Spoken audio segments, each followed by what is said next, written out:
Wife caught her husband cheating on a first-class flight. He never saw her coming. The gate agent said my name twice before I heard it. Ms. Prewitt, we have a complimentary upgrade. First class, seat 4A if you want it. I almost waved it off.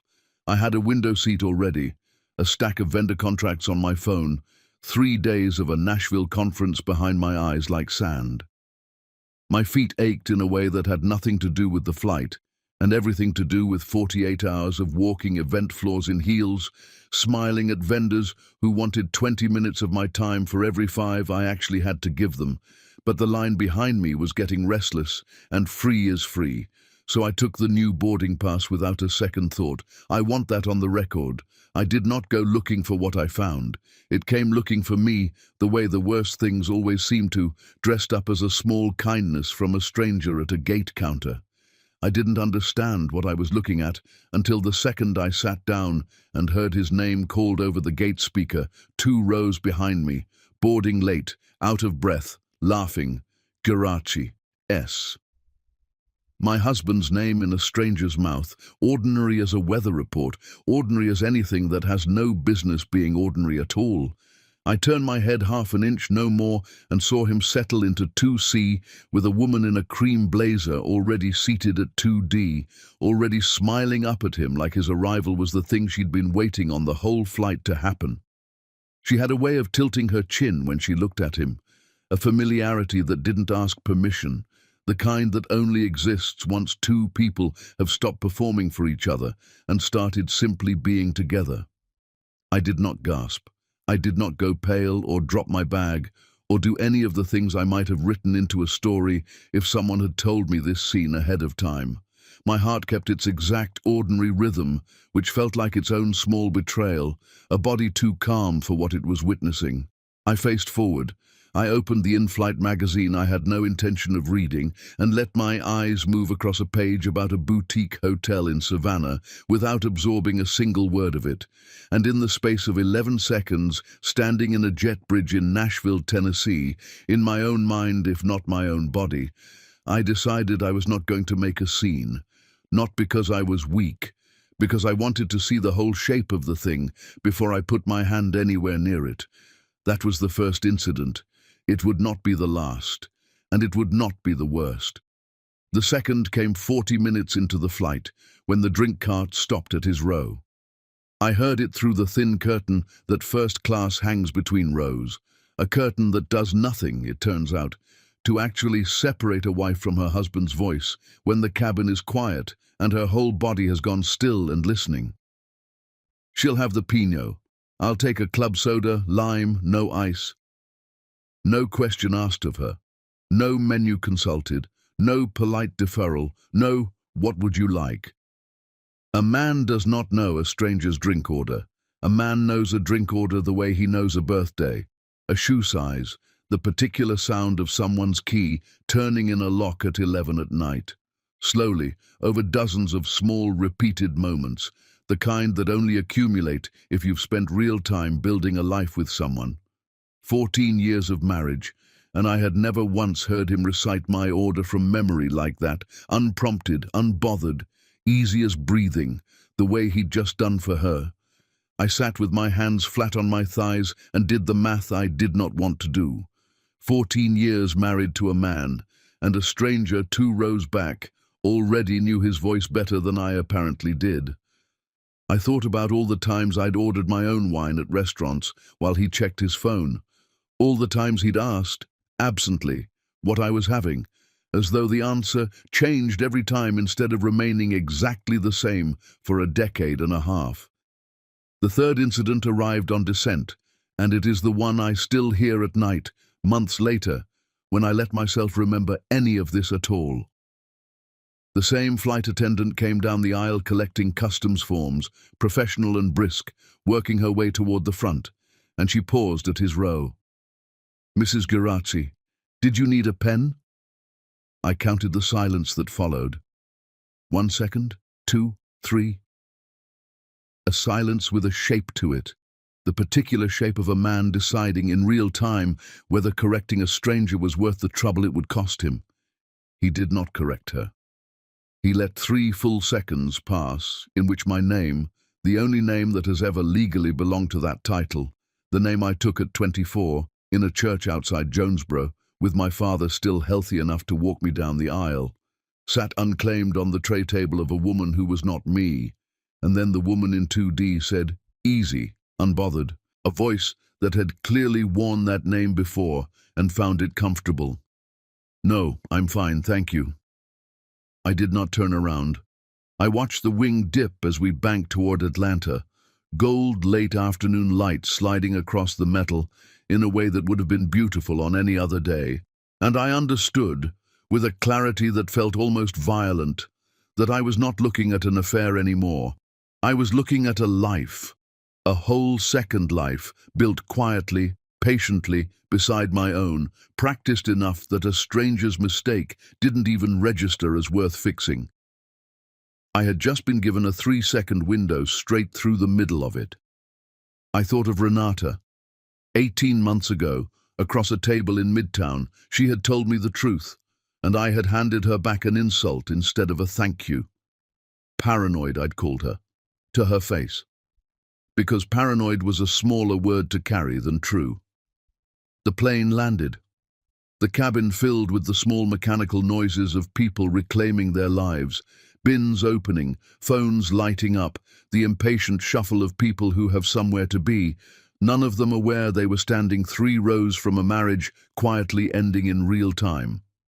I let 3 full rows empty out ahead of me before I trusted my own legs enough to stand, because some part of me understood that once I stood up, I would have to keep being this new, quieter, colder version of myself, and I wanted one more minute in the version who didn't know yet, who could still pretend for just 60 more seconds that this was an ordinary Tuesday flight home. I walked up the jet bridge without looking back. I didn't need to look back. I already had it, a name on a manifest, a drink order recited from memory, 3 seconds of silence where the truth should have lived. My phone buzzed twice crossing the concourse. The first was sunny, landed safe. Layover ran long, home by 8. Missed you today. I stood dead still in the middle of moving foot traffic, a man's rolling suitcase clipping my shoulder, without either of us slowing down, and read those 3 words, "Missed you today," like they were written in a language I used to speak fluently and had suddenly, permanently lost the grammar of. I read them twice more, waiting to feel something other than the strange, hollow calm that had settled over me since seat 4A. It didn't come. The second text was from Renata, unrelated, something about her sister's birthday dinner. I didn't answer it yet. I stood in Concourse A, with the whole terminal moving around me, and let myself hear, clear as if she were standing beside me, the exact words she'd said 18 months earlier, the ones I'd spent a year and a half trying not to remember. Ashley. I saw his truck outside a townhouse in Sandy Springs 3 times, always on a Thursday. I had laughed, not cruelly, worse than cruelly, dismissively, the laugh of a woman certain her own 14 years gave her more expertise on her marriage than her best friend's own eyes did. I told her she was mistaken. I told her Thursdays were inventory nights, the same explanation he'd given me 100 times, an explanation I had never once thought to check, because checking felt like an accusation I didn't want to be the kind of wife who made. I believed my own explanation so completely I never once tested it, and I let a friendship I'd built since college go thin and quiet over the following 18 months, because it was easier than admitting she might be right. I walked to baggage claim on legs that felt borrowed. I found my suitcase on the 3rd pass. I called a car, and somewhere around the downtown connector, watching the skyline change from airport concrete to the green density of Buckhead, I stopped fighting the decision that had been forming since seat 4A. I was calling Renata. Tonight, before 8 o'clock. Before I had to sit across a table from a man who had just spent an entire flight refusing to correct a stranger who called someone else by my name. I found her contact and pressed call before I could talk myself into waiting one more day, one more week, one more year and a half. She answered on the second ring, bright, unaware. "Hey, stranger. I was just texting you about Danielle's—" "Renata." My voice must have carried the whole flight in it, because she stopped mid-sentence. "I need to tell you something, and I need you not to say I told you so. Not yet. Just listen." A pause, full and careful. When she spoke again, her voice had already changed, already braced. "Ashley," she said, "you saw it too." Chapter 2. What Renata tried to tell her. "You saw it too," Renata said again, and I sat in the back of the car with the phone pressed hard to my ear, watching Peachtree Road blur past the window, streetlights strobing across my lap, in a rhythm that felt almost mocking in its steadiness, and finally let myself say the whole of it out loud. He was on my flight home, first class, a woman in a cream blazer. The flight attendant called her Mrs. Geraci, and he let it stand. Silence on the line. Then, careful, like she was carrying something breakable across a room. "I'm not going to say I told you so. I promised you that. But I have thought about that lunch every week since it happened, Ashley. Every single week. I've replayed it so many times I could probably tell you what you were wearing." I closed my eyes and let the memory come all the way in. The one I had spent 18 months holding at arm's length, refusing it entry, treating it like a door I could simply choose not to open. We had been at a place on Peachtree Street, small plates and good light, celebrating nothing, just two old friends stealing an hour out of two busy calendars, the kind of lunch we used to have monthly before life crowded in and shrank it down to twice a year. She waited until the check came, like she'd needed the whole meal to build the nerve, pushing her fork around a plate she'd barely touched. "Ashley, I saw his truck outside a townhouse in Sandy Springs, 3 times, always on a Thursday." I remembered exactly what I'd felt. Not fear. Something uglier than fear. Insult. As if 14 years of marriage made me the expert and her own 2 eyes an intrusion on ground she had no business surveying. As though loyalty to my marriage meant refusing even to consider the possibility that it could be lied to. "You're wrong," I'd told her, setting my glass down harder than I meant to, hard enough that the woman at the next table glanced over. "He does inventory Thursdays. He's told me that for years. You saw someone else's truck. There are 100 trucks like his in this city." She had looked at me a long moment, the look of someone deciding that pushing further would cost the friendship faster than staying quiet would, and let it go. I let her let it go, relieved in the moment, telling myself I'd protected something worth protecting. And across the following months, our calls thinned to nothing, our lunches to birthday texts, both of us aware something had cracked, and neither of us willing to be the one who named it first. "I should have pushed," Renata said now, her voice thick. "I told myself I respected your marriage too much to keep bringing it up. That wasn't respect. That was me being scared of losing you over something I couldn't prove yet, something that would have sounded like jealousy or gossip if I'd said it twice. You don't owe me an apology." I meant it, though some small, ungenerous corner of me wished she'd shown up on my doorstep 18 months ago, with a photograph in her hand, instead of one gentle sentence over lunch, wished the truth had arrived with more force than I could have talked myself out of. That wasn't fair to her, and I knew it even as I thought it. She had told me the truth once, in the gentlest way she knew how. I was the one who refused to hear it. The car turned onto Northside Drive, past the dogwood Sonny and I had planted our second year in the house, small and spindly then, tall enough now to arch over the sidewalk in early spring, and I asked the driver to circle the block instead of pulling in. Renata stayed on the line the whole time, not filling the silence, just staying present the way real friends do when there's nothing left to say that would help, when the only useful thing left to offer is simply not hanging up. "What are you going to do?" she finally asked. "I don't know yet. I'm not walking in tonight and screaming. I want to know everything before I say anything. How long, who she is, what I'm actually standing in, and before I let him see that I know." That's smarter than I'd have been. I don't feel smart. I feel like I've been the only person in my own marriage who didn't know what was happening in it. Like everyone around me could see the shape of something I refused to look at directly. We talked logistics a little longer, Renata offering whatever she could, her time, her silence, her willingness to go back to that street if I needed her to. I told her I'd call once I had a plan that was more than a feeling, and when I finally hung up, the driver had circled the block twice without a word of complaint, glancing at me once in the rearview mirror with the careful neutrality of a man who has driven enough strangers through enough hard phone calls to know better than to ask. I told him to pull in. The house looked exactly the way it always looked. Torchlight on its timer, my hydrangeas holding up well along the walkway, blue-violet against the brick. Sonny's truck not yet in the driveway, his layover longer than mine.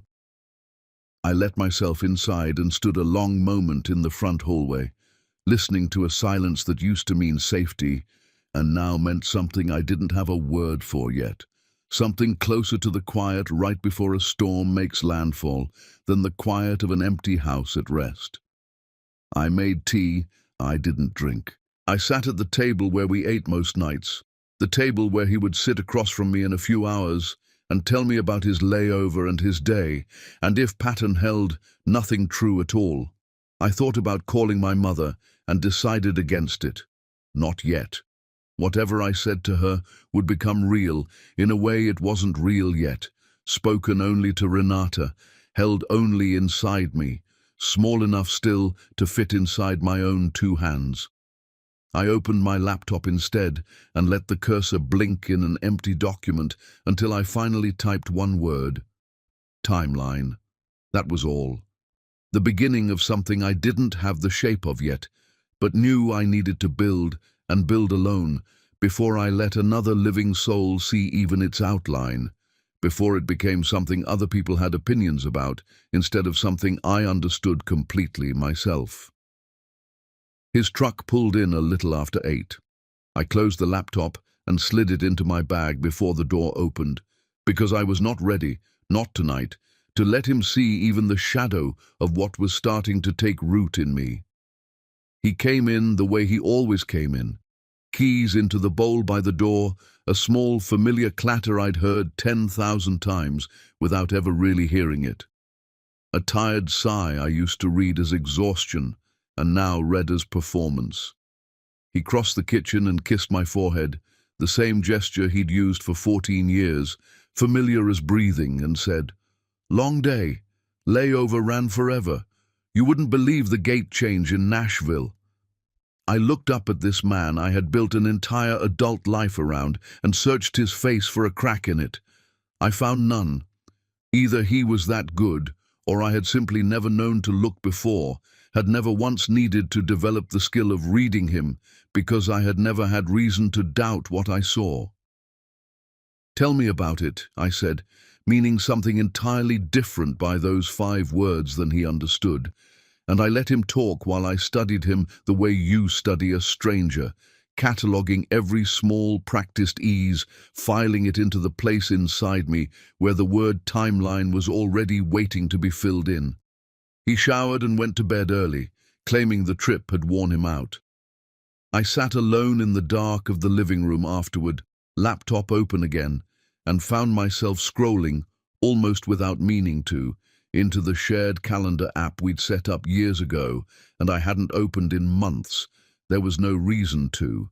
There had never been a reason until now. Buried among dentist appointments and his sister's birthday and a home inspection reminder 3 years old, a recurring entry sat waiting, going back further than I wanted to count. VC, Quarterly Review. I stared at those 4 words until the screen dimmed itself to save power, and I did not move to wake it back up. I already knew, in the particular way you know a thing before you can prove it, that I had just pulled the first thread of something far larger than a single flight, and that pulling it was going to unravel more of my life than I was ready for. I pulled it anyway. Chapter 3. The ordinary evening. I didn't sleep. I lay beside him in the dark, listening to his breathing settle into the easy rhythm of a man with nothing on his conscience, and I thought about how strange it was that a body could rest that well beside a lie it carried every day, how the human animal apparently doesn't need a clean conscience to sleep soundly, only enough practice. By morning, I had made the decision that would shape everything after it. I was not going to confront him yet. Not from fear. I want that understood. And not because some small, foolish part of me still hoped I was wrong. Though if I'm honest, that hope hadn't fully died either. A stubborn ember I kept expecting to go out, and didn't. I waited because I understood, with a clarity that surprised me, that the second I said anything out loud, he would have the chance to build a story around it. He would explain, minimize, find the version that made him least guilty and most misunderstood, and I would be left arguing against a narrative he'd had time to construct, fighting on ground he'd already surveyed. I wanted the truth first, whole and unedited. The reckoning could come on my schedule, not his. So I made him breakfast the way I always did. Scrambled eggs, the cantaloupe he liked, coffee exactly as strong as he took it, and sat across from him and asked easy questions, my voice steadier than I had any right to expect it to be. How was the conference? Productive. He didn't look up from his phone. Landed 3 new accounts. I'll probably have to go back to Charlotte next month to close the last one. Charlotte. Next month. I filed it away without a flicker on my face, the way I imagined a poker player must, the way I had apparently been living beside a man capable of doing for 2 straight years. He kissed my forehead on his way out, told me he loved me, the words arriving with their usual ease, and backed out of the driveway like a man carrying nothing heavier than a Tuesday. I watched him go from the kitchen window, watched the truck shrink at the end of the street and turn, and the place in me that used to ache at his leaving instead felt like a held breath, waiting for its moment. Once his truck turned the corner, I went upstairs to the small office we'd converted years ago from a nursery we never used. A room that still had one faded strip of blue paint along the baseboard from a color we'd chosen and then abandoned, and I began, without hurry, to build. I made a spreadsheet. I know how that sounds, how far from the language of a broken heart, but it was the only container I had strong enough to hold something this large without letting it swallow me whole. Dates, stated whereabouts, anything I could verify against them, cross-referenced, dated, sourced.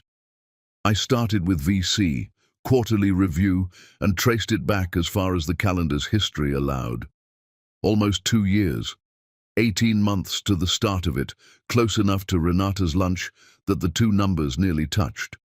Which told me 2 things, that whatever this was had likely started right around then, maybe a season before, and that the friend I'd dismissed in one careless breath had been right from the very first sentence she ever said to me about it, right before I'd even finished chewing my food. I spent the following days moving through my life like an actor who has memorized every line perfectly and delivers them without a single visible seam. I ran a walk-through for a corporate gala at the Biltmore ballrooms without a single visible crack, correcting a florist's centerpiece placement with the same steady voice I used for everything else that week. I came home, cooked dinner, asked about his day, and listened to him lie to me with the same fluent ease he'd always used, an ease I had mistaken for honesty because I'd never once had reason to test it, had built 14 years of trust on a foundation I'd never bothered to inspect. Underneath, every night after he slept, I built. I pulled old joint credit card statements and found charges at a hotel in Sandy Springs I had never questioned, because they'd always arrived with a vague, official-sounding explanation attached. Client dinner, business meeting, the kind of language built to survive a glance and collapse under a second look. I had never given anything a second look. That was the fact I kept returning to in the dark of that office again and again, more than the affair itself some nights. Not that he had hidden it well, that I had made it effortless by never once asking a hard question, by treating every explanation as sufficient simply because it was offered. On the fourth night, I searched the employee directory of his distributorship and typed in 2 initials, not expecting much, my hand hovering over the keyboard for a full minute before I let myself press enter. Vanita Cole, Corporate Accounts Representative, Southeast Division. I looked at her photograph a long time. Younger than me, maybe by 6 or 7 years. Polished, professional, the kind of headshot a company invests in for its website, good lighting, a practiced half-smile. I clicked through to her LinkedIn next, and there the ground shifted under me in a way the photograph alone hadn't managed. Former flight attendant, Delta Airlines, 6 years, moved to corporate accounts 18 months ago. 18 months.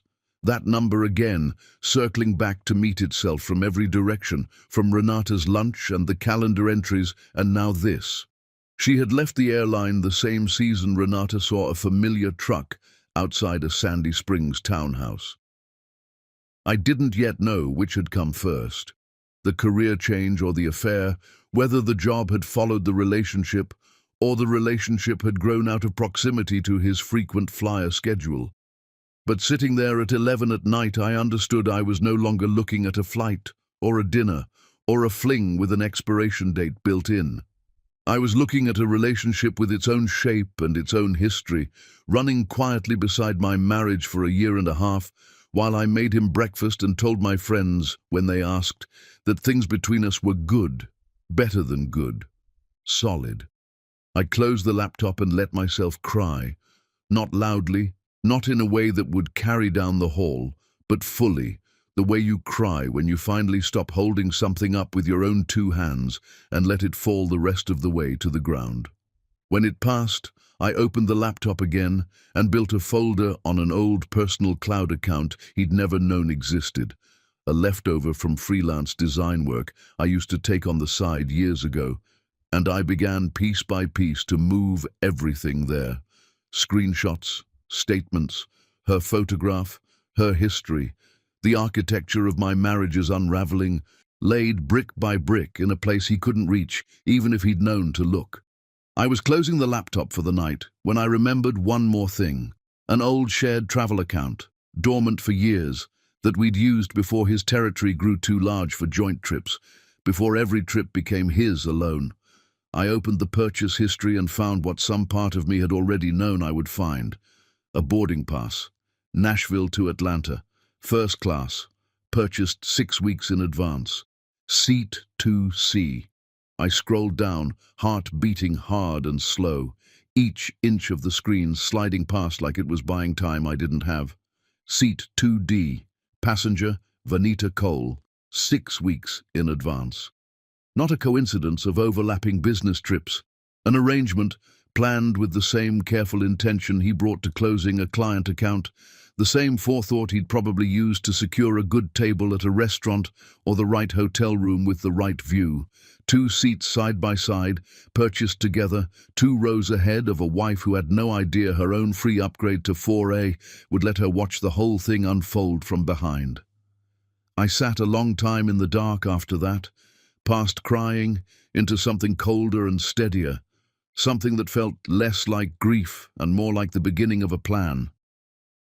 I thought about the word I'd used against Renata 18 months ago, paranoid. I thought about how wrong I had been, and how right she had been, and how much that one wrong word had already cost us both. Tomorrow, I decided, I would call her again, not to grieve this time, but to ask for help, because I was starting to understand I could not carry the rest of this alone, and I no longer wanted to. Chapter 4. The paper trail begins. Renata came over Saturday morning while Sonny was at the driving range with 2 college friends, a standing tradition I had never once questioned and now turned over in my mind for what it might really be, wondering how many Saturdays over the years had actually held a golf club and how many had held something else entirely. She sat at my kitchen table with coffee going cold in front of her and listened while I laid it all out, the calendar, the hotel charges, the boarding pass, Vanita Cole's face and history glowing on my laptop screen between us like something radioactive. Ashley. Her voice had gone quiet in a way I hadn't heard from her before, careful in a way that told me before the words did that something else was coming.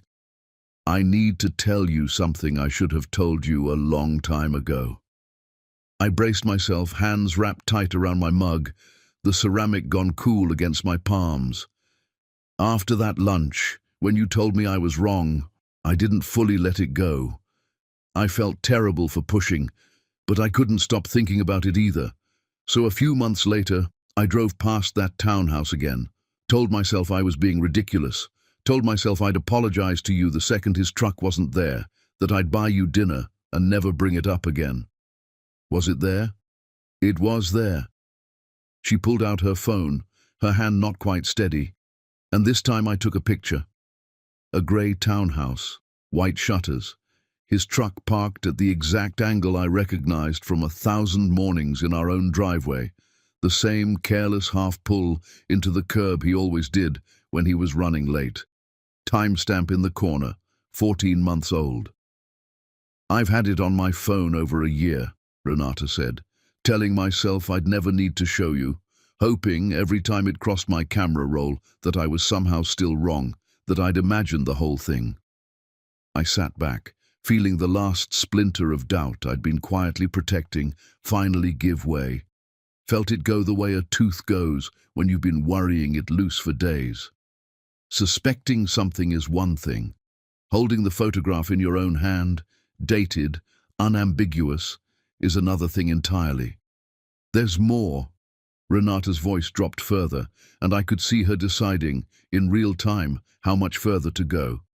I looked up the lease. Fulton County keeps records online now. It's in her name. Vanita Cole. And a neighbor, she went on before I could speak, the words coming faster now, like she needed to get them all out before she lost the nerve. An older woman walking her dog.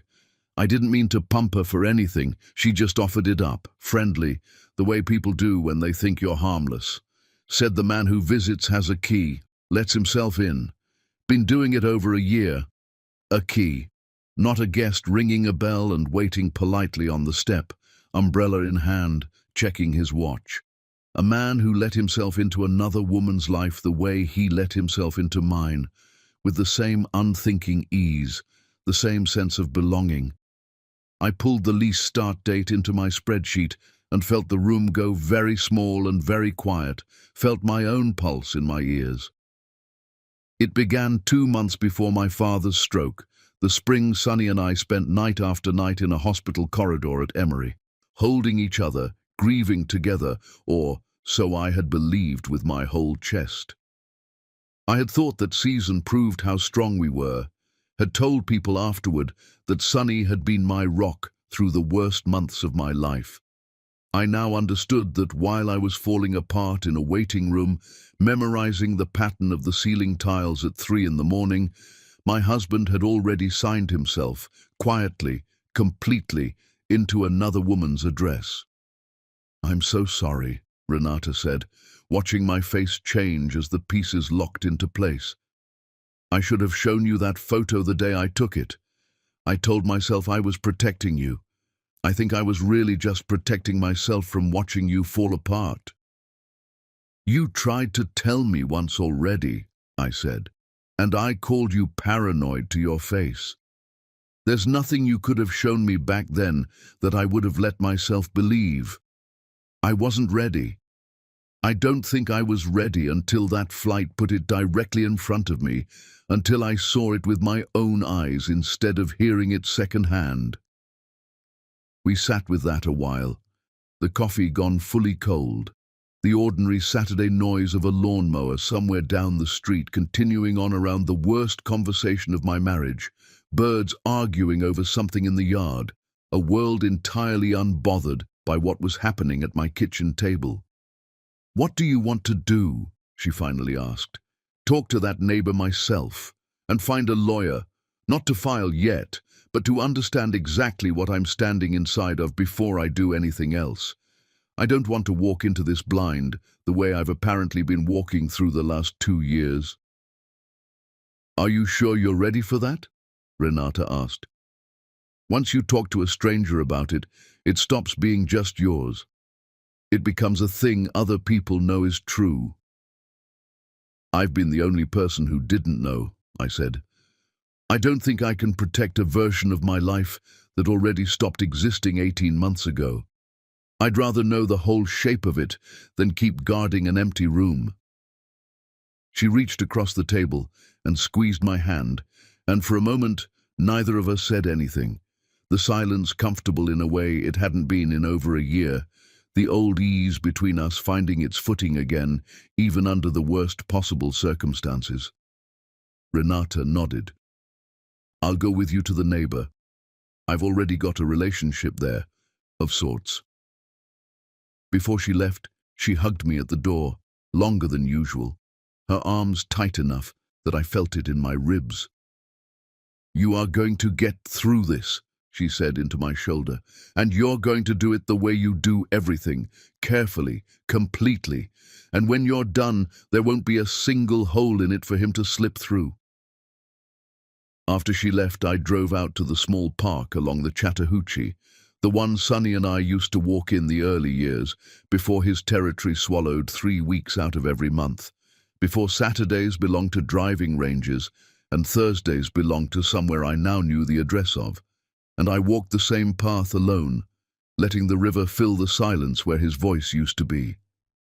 I thought about the version of my life I had believed I was living, imperfect but solid, a husband whose travel was demanding but honest, a partnership built on the quiet trust that doesn't need constant proving. I thought about how much of that had been true once, in the early years, before the promotions and the territory and the travel, and how carefully I would now need to trace the exact place where it had stopped being true and become instead a story he simply found it easier to keep telling me than to stop telling at all.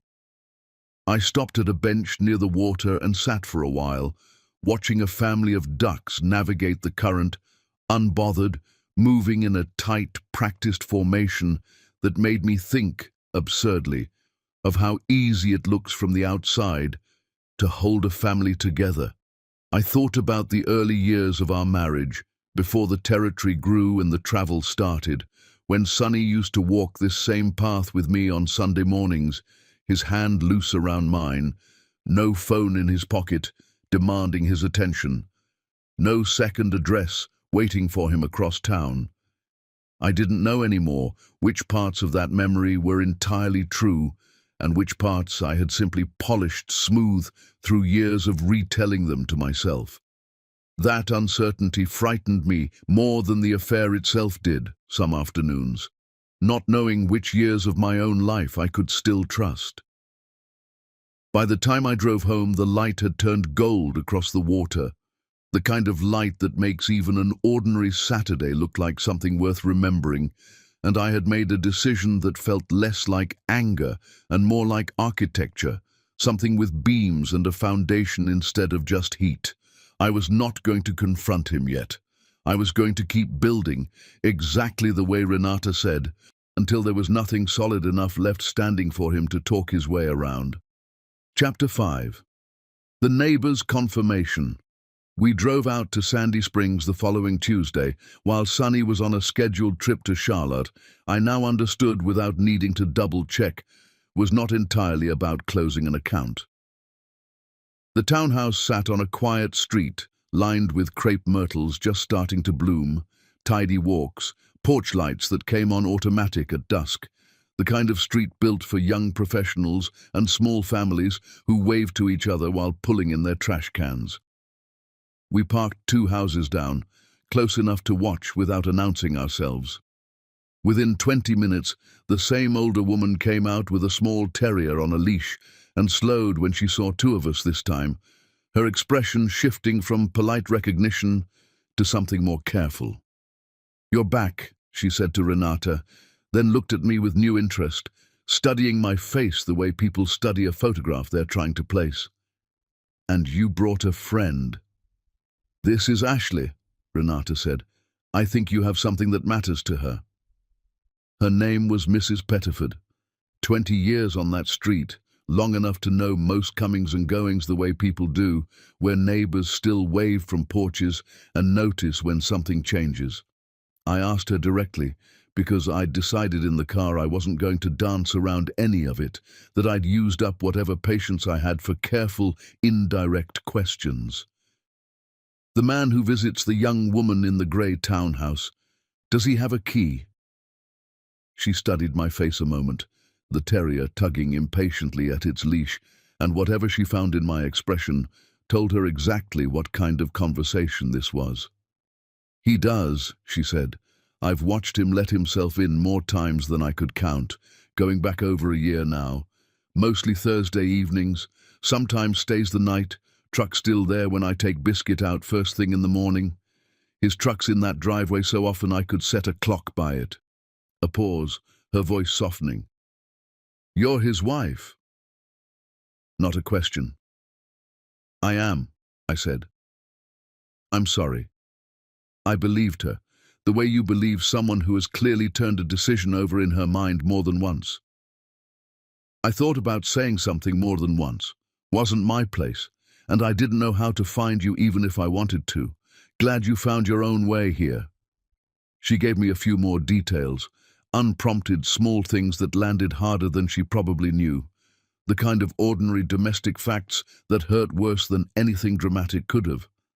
That the young woman drove a silver sedan and kept normal office hours, leaving most mornings around 8. That she'd seen the two of them carry groceries in together on a Sunday, unhurried, domestic, the posture of people who'd built something that functioned like a home, not like a secret. That there'd been a small gathering over the winter holidays, string lights on the porch railing, cars lining the street most of an evening, laughter carrying out into the cold. I thanked her. She squeezed my arm and continued her walk, the terrier tugging her forward the whole time, already moving on to the rest of her morning, while mine stood still. Renata reached over and touched my arm, gentle, the way you'd touch someone standing too close to a ledge. You don't have to keep sitting here, she said. We can go. In a minute, I said, watching Mrs. Pettiford grow smaller down the street, the terrier zigzagging ahead of her, an ordinary woman on an ordinary walk who had just handed me, without any idea of the weight of it, the last pieces of a puzzle I'd been assembling in the dark for 2 weeks. I found myself wondering how many other small, patient witnesses there were to a life I'd known nothing about. A mail carrier, a barista, a valet at some restaurant I'd never been inside. How many people in this city had a clearer picture of my marriage than I did? We sat in the car without starting the engine. A gathering, I said, and heard my own voice come out flat, factual, the wound still there underneath, waiting for a quieter hour to open all the way. String lights, groceries on a Sunday. This isn't a fling, Renata. This is a whole life. He built a whole life 2 miles from mine, and I never once smelled it on him. I know, she said. I'm sorry. We drove back mostly in silence, and I had her drop me not at home, but at the converted house office of Odessa Franklin, a family law attorney a colleague had recommended after her own divorce a few years back. Someone she'd described as thorough and unshakable, exactly what I thought I needed. Odessa listened without interrupting while I laid it all out, taking notes on a legal pad in a handwriting so neat it looked typed. And when I finished, she folded her hands and looked at me with the steady, absorbing calm of someone whose office exists to hold other people's worst days without flinching. Georgia is an equitable distribution state, she said. Fault can factor into what the court considers fair, though it isn't automatic. Right now, the emotional case matters less than the financial one. Do you know the full picture of your marital assets? I admitted I didn't, not fully. Sonny had always handled the more complex accounts, and I'd always managed the household budget, an arrangement that had felt for years like a reasonable division of labor between 2 busy people, one I'd never questioned any more than I'd questioned Thursday inventory nights. Sitting in that office, it suddenly felt like a door I'd never thought to open, standing exactly where he wanted it. Start pulling every financial document you can access without raising suspicion, Odessa said. Tax returns, retirement statements, anything showing property either of you holds. You don't have to file today, but you'll be far stronger when you do if we already know precisely what we're dividing down to the dollar. Something sharpened in her expression when I mentioned Sunny's recent promotion and the stock options tied to it, her pen pausing mid-note. Who conducts those performance reviews? My stomach dropped, answering. I don't know for certain, but given her title, it's possible. She made a note without visible reaction, though I noticed she underlined something twice. Worth confirming. Carefully, I don't want you doing anything that could look like improper access to his employer's records. There's a right way to surface this, and a way that could hurt you later. Before I left, Odessa set her pen down and looked at me with something a little softer than her professional composure had shown all afternoon. I want to say one more thing, and then we can talk about paperwork. You came in here today more organized than most people manage after months of preparation. That's not nothing. Whatever happens next, you're not walking into it unprepared. You built that yourself before you ever sat down across from me. I hadn't expected that, and it caught somewhere in my throat. Unexpected kindness landing harder than I was ready for. I thanked her, gathered my things, and left with a list of documents to find and a business card in my bag. And I drove home the long way, past the park where Sunny and I used to walk, watching the light stretch gold and long across Piedmont Avenue, joggers and dog walkers moving through it like nothing in the world had changed since yesterday. That evening he called from Charlotte, easy and unbothered, describing a client dinner I now understood, without needing further proof, might have included company he hadn't mentioned, his voice carrying the same relaxed cadence it always had, no hitch in it anywhere. I said the right things at the right pauses, asked about the account, wished him luck closing it, and let the whole conversation pass without a single crack in my own voice either. I was learning, faster than I wanted to, how to hold a second self alongside the one he still thought he knew. After we hung up, I sat alone in the quiet of our living room and thought about stock options and holiday lights on a porch railing, and Odessa's neat handwriting underlining a single question twice. I thought about Mrs. Pettiford and her small dog, walking her ordinary route past a life she'd witnessed more clearly than I had. I understood that the woman who had boarded a flight home from Nashville 2 weeks earlier no longer existed. Something steadier and colder had taken her place, and that woman had work to do. Chapter 6. What the documents showed. It took nearly 2 weeks to gather everything, done a little at a time. On evenings he worked late, and mornings he left for the gym before I was fully awake. I photographed statements from the file cabinet in his office, the one he never locked because he had no reason to think I would ever look. I pulled old tax returns from a shared drive we'd used once for a mortgage refinance and never emptied.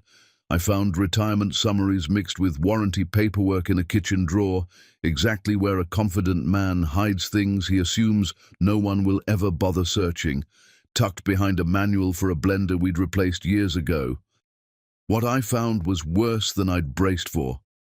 3 years earlier, using an inheritance from his grandmother he'd mentioned to me once, in passing, at a Sunday dinner I barely remembered, and never again, Sunny had bought a rental property in East Atlanta Village. I had never seen it, never known its address. I had assumed, on the rare occasion I thought of it at all, that the money had simply gone into our joint retirement savings, the way our other windfalls always had.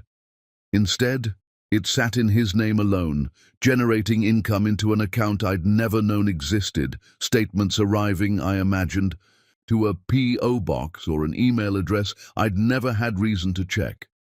It wasn't only the affair, I understood, sitting with that discovery a long time before I could move to the next page.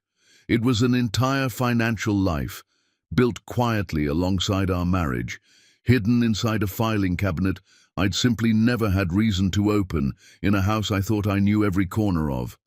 The compensation records told their own story.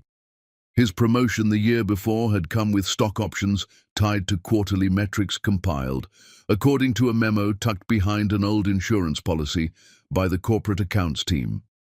Vanita Cole's name sat on that memo as the analyst responsible for the Southeast Division's figures, the same figures that decided whether his options vested high or low. The same figures, I realized with a slow, sick understanding. That meant the woman he was sleeping with had a direct hand in how much money he stood to make.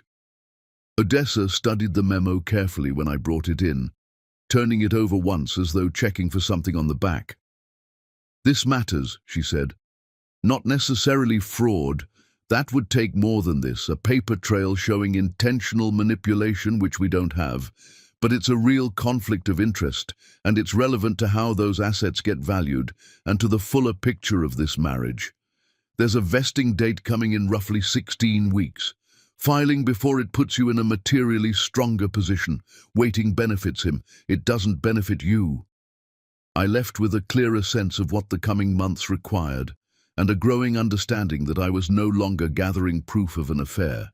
I was assembling the full architecture of a life he'd built without me, floor by floor, room by room, each one furnished with something I'd never been shown. Driving home from Odessa's office, I found myself replaying small moments I'd never once thought to scrutinize. A Saturday 2 years back when he'd mentioned, almost offhand, that his grandmother's estate had finally settled, that there wasn't much left after the family split it, nothing worth discussing further. I remembered nodding, distracted by something at work, and never asking a single follow-up question. I wondered how many other offhand sentences like that one were sitting in my memory, disguised as nothing, waiting for me to finally have a reason to look at them twice. That night I called my mother. She lived 40 minutes south in Jonesboro, in the house I grew up in, the same yellow kitchen with the same clock shaped like a rooster that had hung over the stove since I was in elementary school, and she answered on the second ring, expecting nothing more than our usual Sunday check-in. I told her everything, sitting on the edge of my bed with the door closed, my voice low though he wasn't due home for another hour. She didn't interrupt once.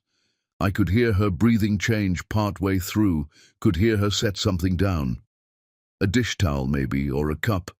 The small domestic sounds of a woman absorbing news that required both her hands.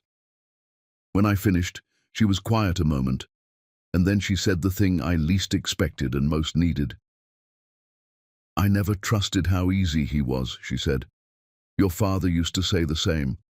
A man who never gets flustered about anything is either the most honest man alive or the most practiced liar you'll ever meet, and there's no middle version of that kind.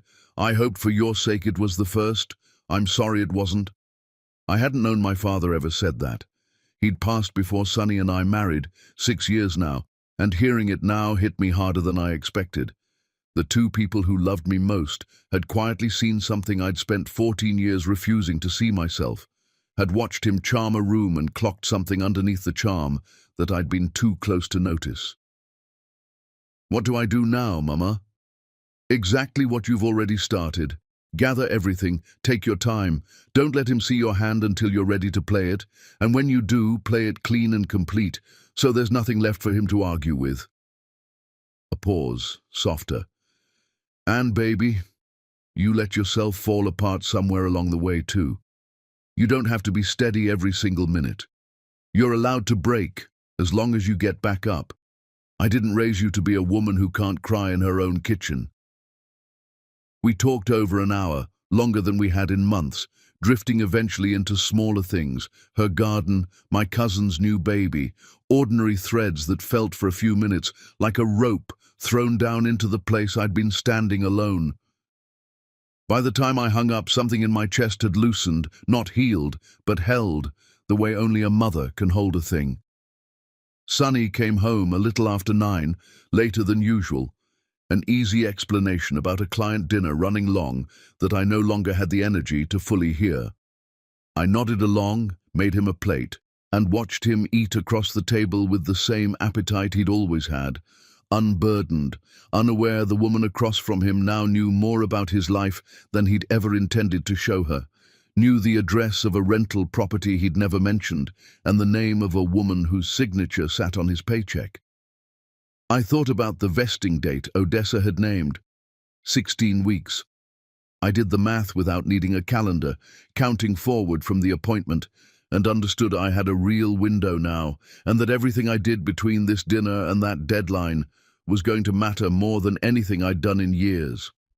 I cleared the dishes once he'd finished eating, ran the water hotter than I needed to, and stood at the sink a long moment watching the suds spiral down the drain, thinking about my mother's rooster clock and my father's old warning and a filing cabinet upstairs that no longer held a single secret from me, even if it still held plenty from him.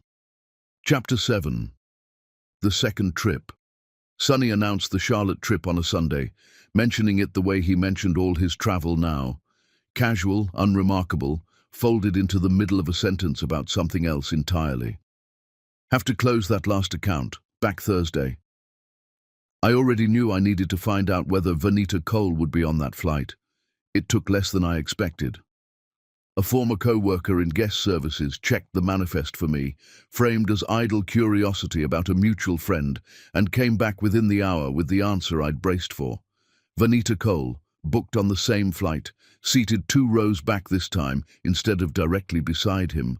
A small, telling adjustment, as if someone in that arrangement had finally started being more careful, had decided that sitting side by side twice in a row was a risk worth managing. I said nothing. I let him pack his bag Tuesday morning and drive off toward the airport, kissing my cheek on his way out with the same unbothered ease as always, and I used the 2 days he was gone to do what I hadn't yet found the nerve for. First, the practical. I drove to a bank branch across town, one he had no accounts with and no reason to ever visit, and rented a safe deposit box in my name alone, signing the paperwork with a steadiness that surprised even me.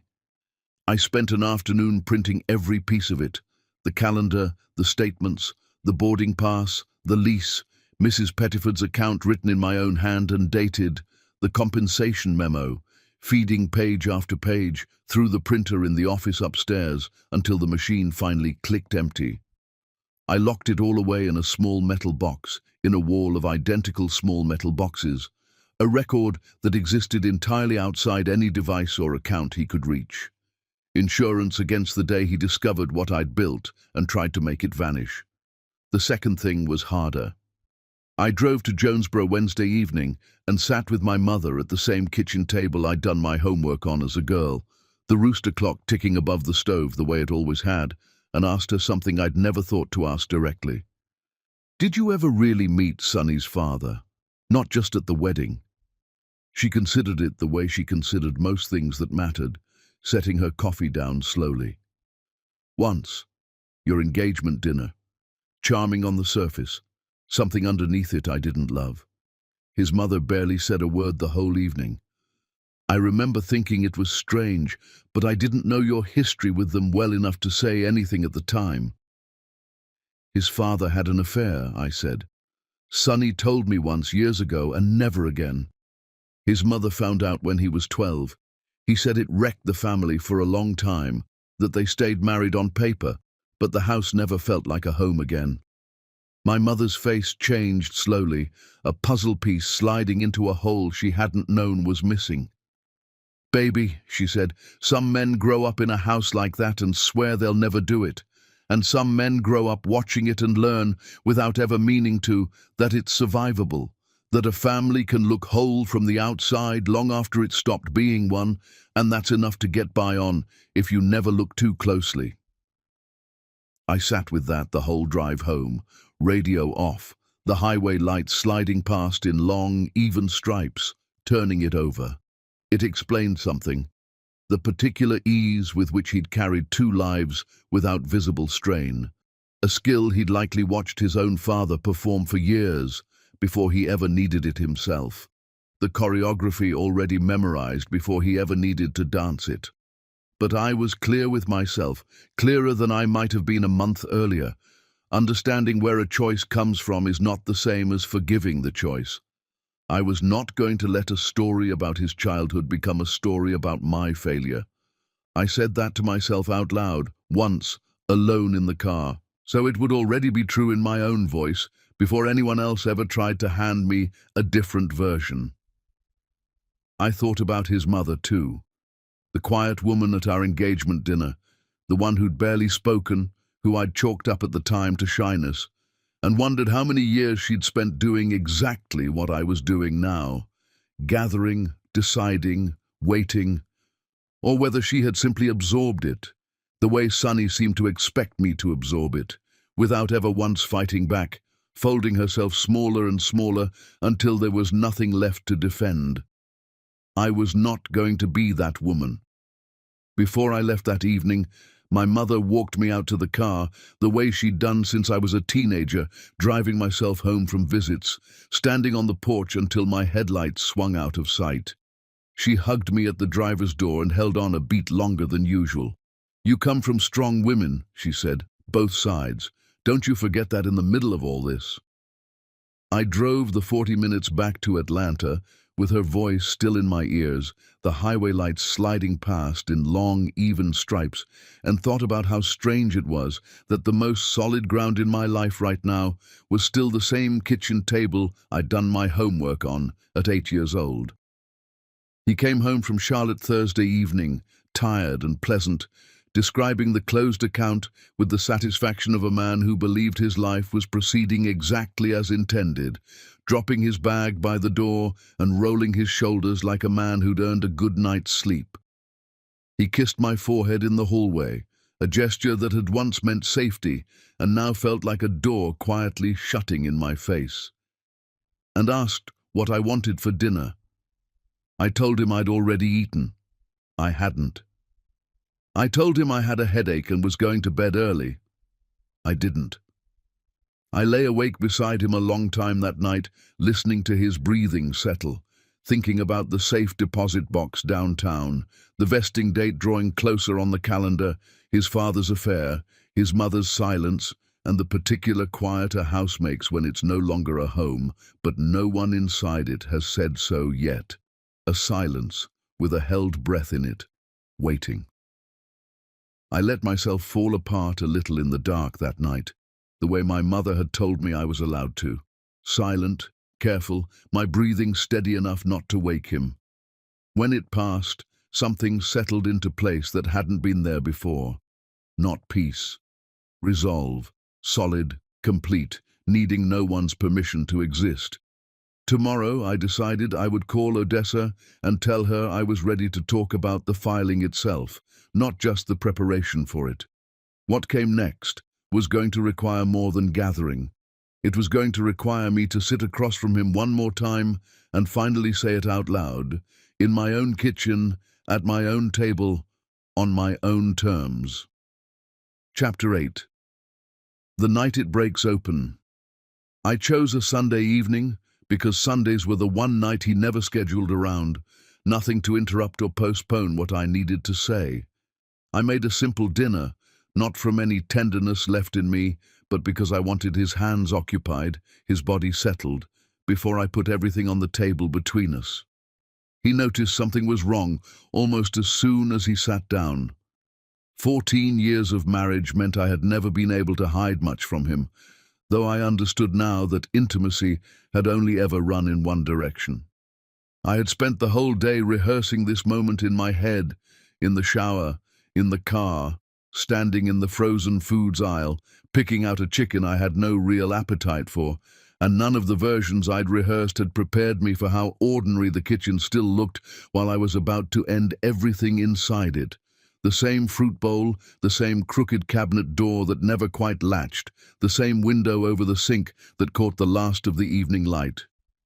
"You've been quiet all week," he said, cutting into the chicken. "Everything okay?" "No," I said. "It isn't." I lifted the folder from beside my chair and set it down between us, closed, unopened, and let it sit there a long moment before I said anything else. "I was on your flight home from Nashville, seat 4A. I heard you order her wine without asking what she wanted. I heard the flight attendant call her Mrs. Gerazzi, and I heard you not correct her." His fork stopped halfway to his mouth. I watched something move behind his eyes, a fast, practiced calculation, the same ease I had once mistaken for honesty, rearranging itself in real time. Ashley, I'm not finished. Something in my voice must have carried the full weight of the last several weeks, because he went silent and set the fork down. I opened the folder and laid it out, piece by piece, without raising my voice once. The calendar entries reaching back nearly 2 years, the hotel charges in Sandy Springs, the lease in her name, dated 2 months before my father's stroke. Mrs. Pettiford's account, the key, the groceries, the string lights over a holiday I remembered spending beside a hospital bed, believing us closer than we'd ever been. The boarding pass, seat 2C beside 2D, purchased 6 weeks in advance. The compensation memo, tying her signature to the metrics that decided his stock options. He didn't deny a single piece of it. That was the part I hadn't fully prepared for. Some quiet corner of me had still been braced for a fight, for an explanation stitched over every fact the way he'd stitched one over every small suspicion for 2 years. Instead, he sat back and exhaled. And when he finally spoke, his voice was steady in a way that felt almost like relief. "You're right," he said. "About all of it." I had imagined that hearing him admit it would feel like victory. It didn't. It felt like the floor of the house dropping away, while the walls stayed standing around me. How long? Almost 2 years. He said it to the table, not to me, his eyes fixed on some point between the salt shaker and the folder. It started small, a trip, a dinner that ran long. I told myself for months it would end on its own. It didn't. "Did you ever plan to tell me, if I hadn't been on that flight, if I'd never seen you? Would there have ever been a version of this where you told me yourself?" He was quiet long enough that the silence answered before he did. "I don't know," he finally said. "I want to say yes. I don't know if that's true." "That's the most honest thing you've said since I opened this folder," I said, and meant it as neither comfort nor cruelty, just fact, laid down flat on the table beside everything else. "You leased her an apartment 2 months after my father had a stroke. While I sat in that hospital every night, you were signing a lease with another woman." Something crossed his face then, the first real discomfort I'd seen all evening. "I know how that sounds. It doesn't sound like anything. It is what it is." He was quiet, and then he began the part I had feared most. Not the confession, but the reframing that followed it. "I never planned to leave you. I need you to hear that. Vanita was never supposed to matter this much. But Ashley, you have to understand what the last few years have been. Galas that run until midnight, walkthroughs on Saturdays. I'd come home and you'd already be asleep or already gone by the time I woke up. I started feeling like I was living with someone who scheduled me in around everything that mattered more." I sat very still, something cold settling behind my ribs, because I recognized exactly what he was doing, even as some tired corner of me wanted, for 1 weak second, to let it land as an explanation instead of what it actually was. "You're telling me my career is the reason you spent 2 years building a second household. I'm not saying it's your fault. I'm saying I filled a space that felt empty. I'm not proud of it, but it became real to me. I care about her." "You care about her." I heard my own voice go flat and very quiet. "And you still came home every night and kissed my forehead and said you loved me. You let me believe every single day for 2 years that the life I thought I was living actually existed. I didn't know how to stop it. Every time I thought about ending it, I thought about ending us too, and I couldn't do either one. I know that's not an excuse." "No," I said, "it isn't." We sat in the silence that followed, the folder still open between us, 2 years laid out in neat, undeniable rows, and I understood there was no rescue coming, No lawyer through the door, no recording played back to trap a confession he'd already handed me freely.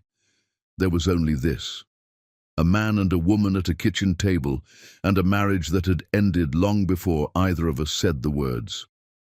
"I don't accept it," I said. The reframing. "My schedule didn't do this. My ambition didn't do this. You did this alone, one choice at a time for 2 years, and I am not carrying 1 ounce of it as my failure." He didn't argue. He sat with that the way I had sat with the truth weeks earlier, and for one unguarded second, I almost pitied him. The particular pity you feel for anyone finally facing the full weight of something they've spent years outrunning. Almost. Not quite. "What happens now?" he asked quietly. "Now I finish what I've already started." I closed the folder and pulled it back toward myself.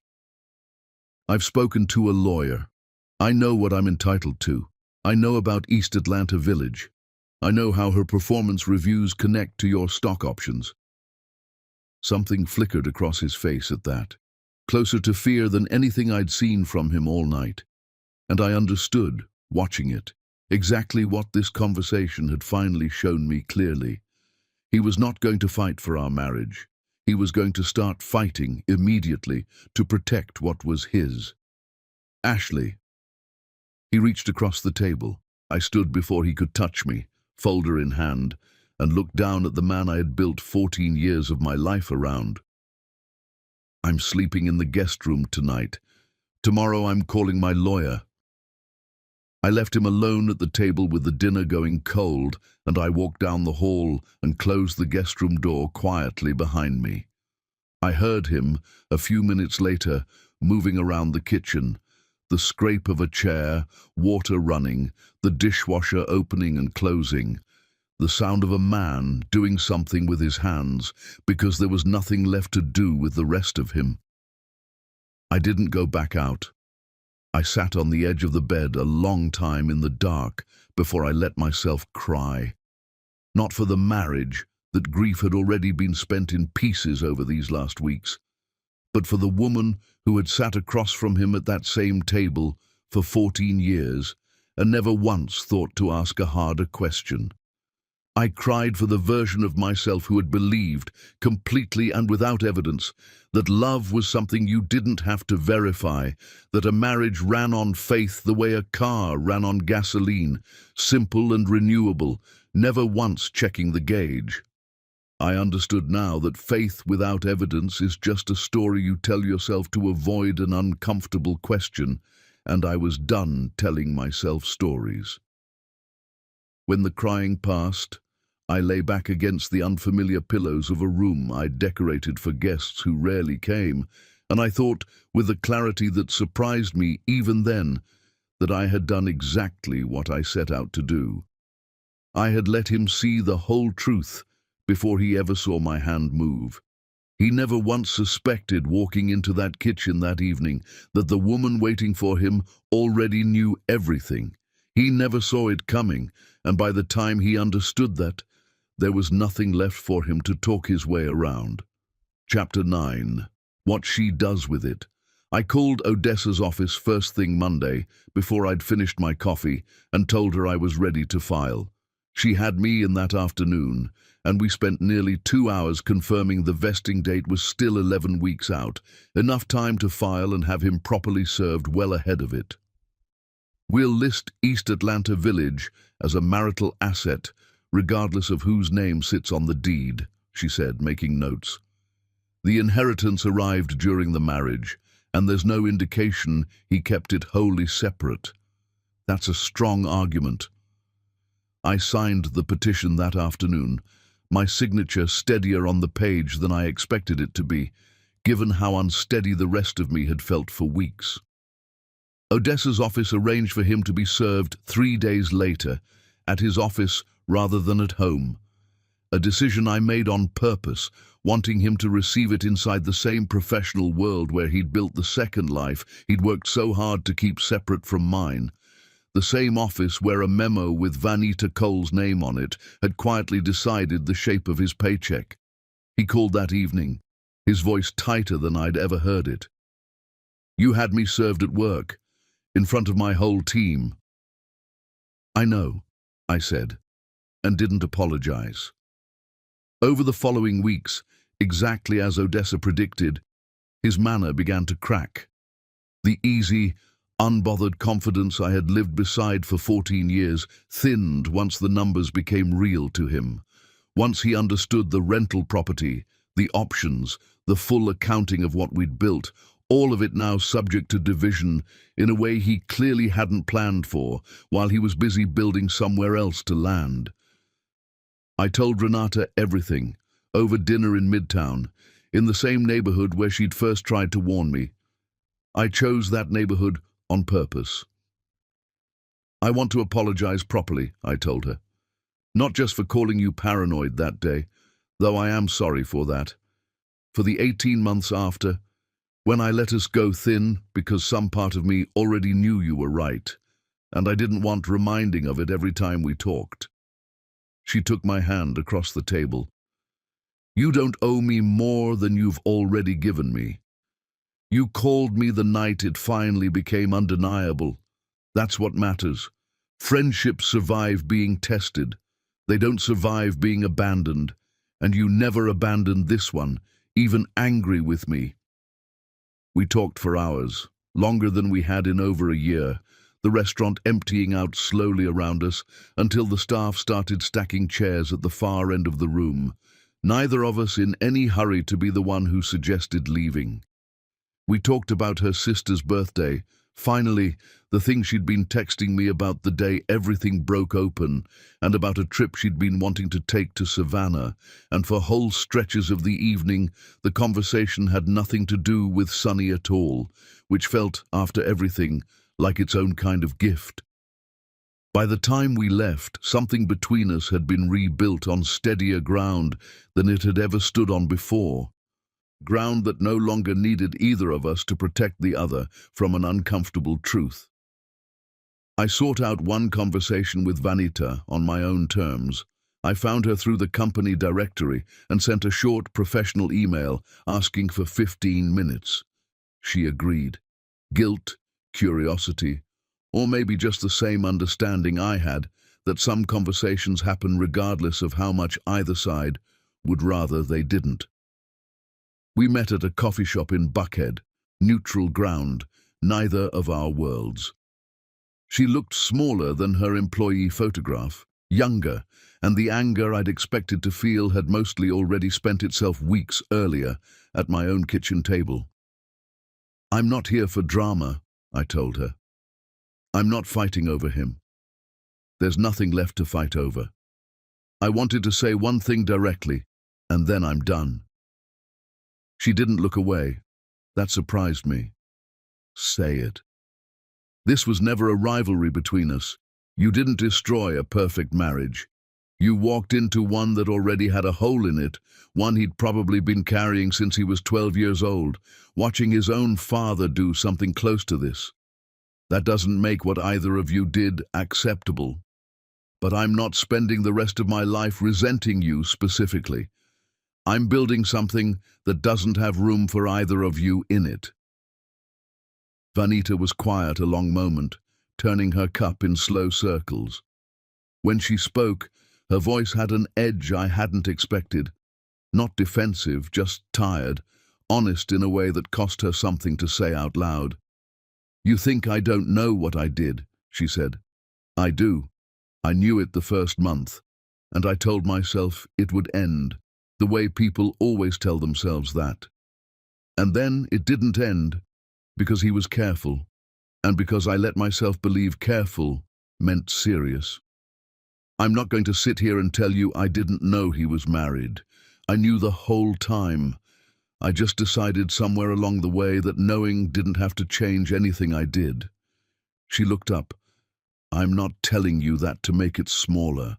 I'm telling you because you came here for the truth, and I think you'd rather have the ugly version than a polite one." I hadn't expected that. Some part of me had braced for tears, for a smaller apology, easier to file away and dismiss. This was harder to dismiss, And strangely, it settled something in me instead of reopening it. The truth, even the ugly kind, is a door. A lie just keeps you standing in the hallway. For what it's worth, she added, quieter now, I am sorry. Not because I think it changes anything for you, because it's true, and because you deserved better than finding out on a plane.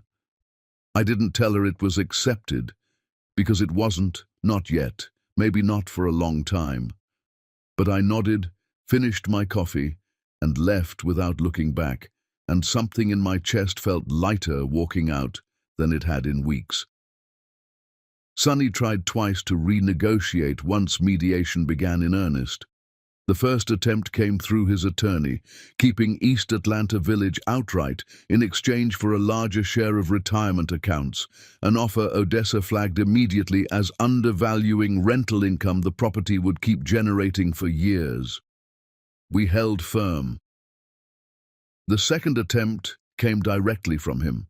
No lawyer involved.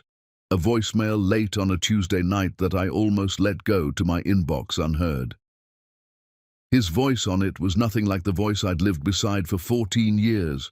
No ease in it, no practiced calm, just something raw and unsteady that I hadn't heard from him since long before any of this started. I know I don't have the right to ask this, the voicemail said, but I need one conversation before this is final. Not about the house or the options, just one conversation. Please. I sat with that voicemail a long time before I called Odessa the next morning and told her I intended to give him exactly one on my own terms, in a place that wasn't our kitchen table, because that table had become a place I associated only with endings and I didn't want to give it one more. We met at a coffee shop near his office, a booth by the window. He looked worn in a way I hadn't seen on him in 14 years. The practiced ease finally gone, nothing left underneath it but a man watching the last of something slip past his hands. I know I don't deserve anything from you, he said, but I wanted you to know before this is final that I understand what I lost. Not just you, the version of myself I thought I still was, the one who swore he'd never do what his father did. I believe you understand it now, I said. I don't think you understood it while you were doing it. That's the part I can't get past, Sonny. You understood exactly what you were doing every Thursday for 2 years, and you did it anyway.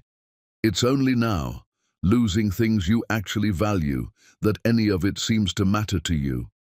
He didn't argue. He turned his coffee cup a slow half-circle on the table, the same nervous gesture I remembered from our first date 15 years earlier, back when it had looked like boyish charm instead of something worn thin from overuse. For what it's worth, he said, not looking up, I don't think I'll ever fully understand why I did it. I've had months to sit with it now, and I still don't have a real answer. I keep waiting for one to arrive, and it hasn't. Maybe it never will, I said. Maybe that's just something you carry now, the not knowing. I'm not going to carry it with you. When I stood to leave, he didn't reach for my hand. I hope you find whatever you're looking for, he said quietly. I already know what I'm looking for, I told him. A life where nobody gets to lie to me for 2 years and call it love. I think I'm going to find it. I walked out into the early evening light, and for the first time since Seat 4A on that flight home from Nashville, I felt something that wasn't grief and wasn't anger either. It felt simply like my own life, waiting for me to finally step all the way into it. Chapter 10. A quieter landing. The divorce was finalized on a Tuesday morning in late spring, a brief hearing at the Fulton County Courthouse that took less time than it once took to build the case behind it. Odessa sat beside me while the judge read the terms into the record. East Atlanta Village divided, the options accounted for at their pre-vesting value, the retirement accounts split the way we'd negotiated, and something in my chest finally settled that had been unsettled since Seat 4A. I moved into a smaller place near Piedmont Park that same month, mine entirely, chosen without needing anyone's approval on the paint or the furniture or the particular quiet of a Sunday, spent however I wanted. The movers set the last box down on a Saturday afternoon, and I spent that first night sitting on the floor of an empty living room with a glass of wine and no furniture yet to sit on properly. And I remember thinking it was the first time in 2 years I had been completely certain that every square foot of the space around me belonged only to what it appeared to be. I planted hydrangeas along the balcony railing the following weekend, a quiet echo of the ones I'd left behind. Not because I needed reminding, but because I liked them, and that reason was enough now, on its own. Renata and I found a rhythm we hadn't had in years. Dinner most weeks, calls that needed no occasion. She never once said the words "I told you so," not even when I offered them to her myself one evening, half joking, half meaning it. "I don't need to say it," she told me. "You already know. That's enough." The promotion I'd been circling for over a year came through that summer. Senior director over the hospitality group's entire event division, a role that would have felt impossible to hold during the worst weeks of gathering evidence and sitting across from lawyers. And that felt, once it finally arrived, like the most natural next step of a life that had always been mine to build. I saw Sunny once more, months later, an accident of scheduling neither of us could have arranged. I was flying to Charleston for a conference, walking through Concourse A, when I saw him at a gate 2 down, waiting alone this time, no woman in a cream blazer beside him. He saw me too. For a moment neither of us moved, the crowd flowing around us the way it had flowed around me the day I first read his text, standing still in that same terminal. I thought about walking past without a word, and some part of me might have, if he hadn't lifted his hand, small, careful, asking nothing, just an acknowledgement that we had once been each other's whole life and were now simply 2 people who used to know each other well. I nodded back. That was all. No speech, no scene, none of the confrontation I might have imagined wanting in the rawest weeks after that flight home. Just a nod, and then I kept walking toward my own gate, and somewhere behind me I heard his flight called, and I didn't turn around to watch him board it. I found my seat on the flight to Charleston, an ordinary economy seat, no upgrade waiting at the counter this time, and settled in with the quiet satisfaction of a woman who no longer needed the view from first class to see her own life clearly. I thought, as the plane climbed over the city, about the version of myself who'd sat in 4A 8 months earlier, believing in that moment that she'd lost everything that mattered. I hadn't lost everything. I understood that now, watching Atlanta fall away beneath the wing, the highways and rooftops and the green ribbon of the Chattahoochee threading through it all. I'd lost a version of my life built on something that had never been as solid as I believed. What I'd built in its place, in the months since, felt more solid than anything I had held before it. My mother called that evening. Once I'd checked into my hotel, the way she'd called every week since that difficult conversation months earlier. "I saw him today," I told her, "at the airport. We didn't talk, just a nod." She was quiet a moment. "How did that feel?" I turned the question over honestly, the way she'd taught me to turn over hard things instead of rushing past them. "Quiet," I said finally.